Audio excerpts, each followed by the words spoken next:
I am a procrastinator. I am a pro at procrastinating. I put the pro in procrastination. Hi guys, welcome back to my channel. My name is lwfi and let's get social.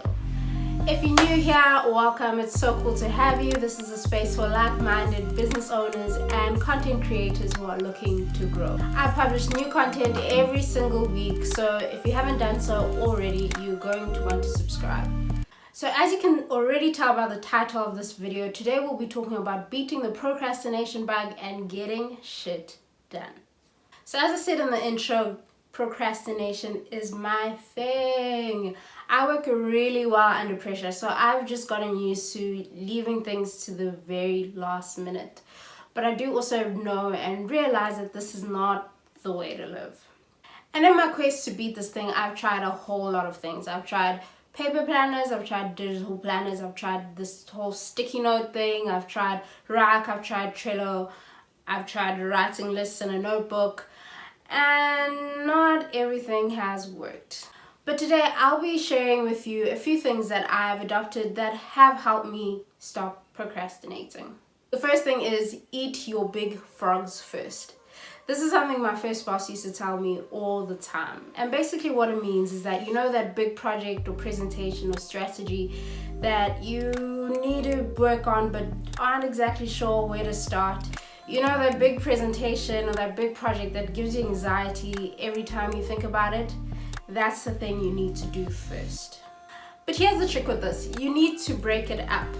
So say I have to pitch an idea for a big brand campaign and I'm feeling super nervous about starting, or I'm not really confident in the strength of my ideas and I'm just not feeling great about this.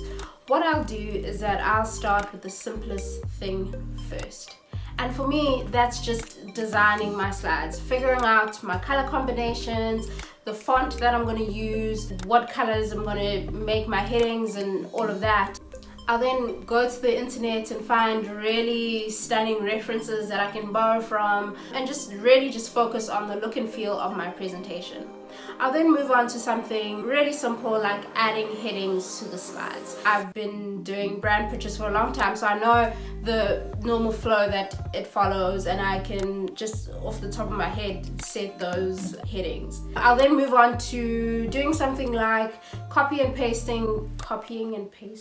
I don't know. Copying from the brief into the presentation. So those are simple things like the objective. If I get a brief and the objective is to convert consumers into buyers, then I'll copy and paste the same thing into my presentation.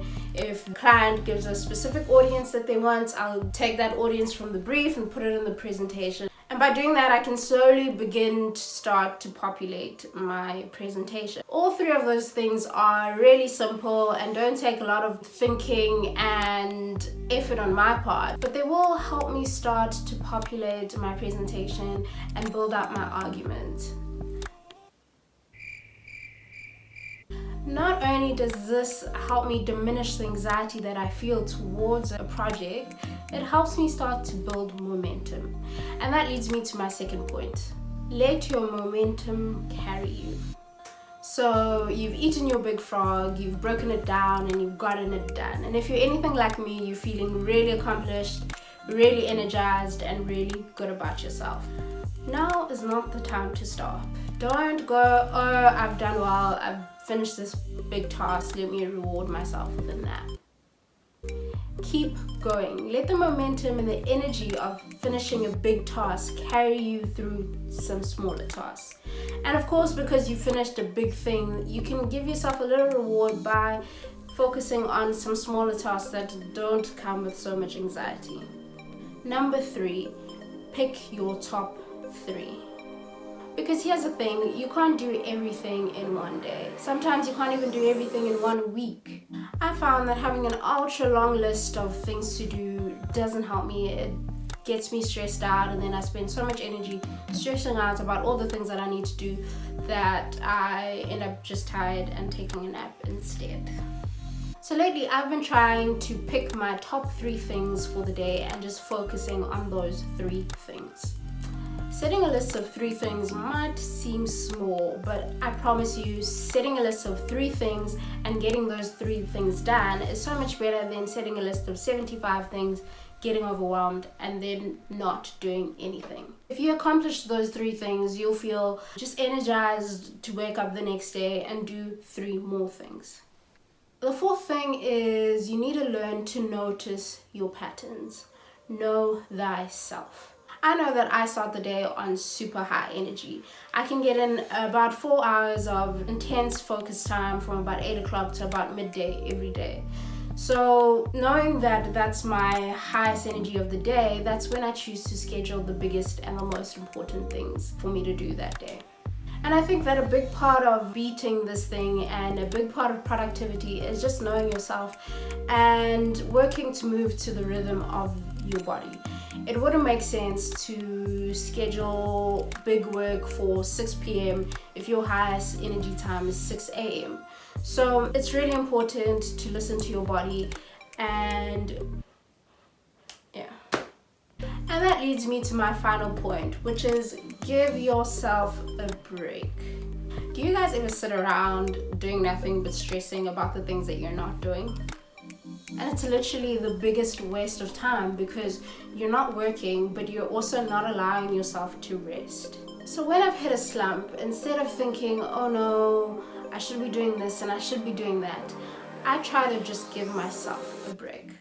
I'll talk to myself and I'll go, okay, you've gotten 2 out of the 3 things done today. You've accomplished something, so let's just rest. We're tired. And we can pick things up either late in the day or tomorrow or whatever the case may be. This mindset shift is so important. Rest is a huge part of productivity, so it's important to learn to give ourselves a break without feeling guilty for it. Okay, that's it. Those are some of the things that I've put in place to help me stop procrastinating and get stuff done. And I really hope these things will do the same for you. So why don't you comment below and tell me some of the procrastination hacks that you've used to help you beat the procrastination bug. If you liked this video and found it helpful, please give it a thumbs up so I know it's real. I've also got a video about 6 apps that can help you on your journey towards becoming more productive and beating procrastination. Thank you so much for watching till the end. Remember to like, comment, and subscribe, and I'll see you again soon.